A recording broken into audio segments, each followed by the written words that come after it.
Okay, so it says to enable alarms, slide the alarm mode switch to 12. Okay, that was 1.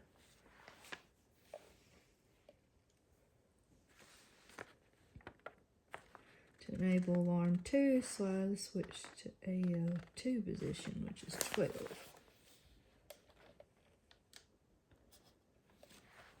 Okay, and then to enable both alarms, slide the alarm switch to 12. And that's AL1 and AL2 position. So that would be the one, not that one, but the one in the middle. That does both of them.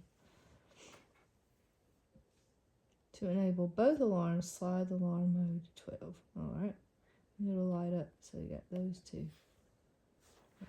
That one's alarm 1, that one's alarm 2.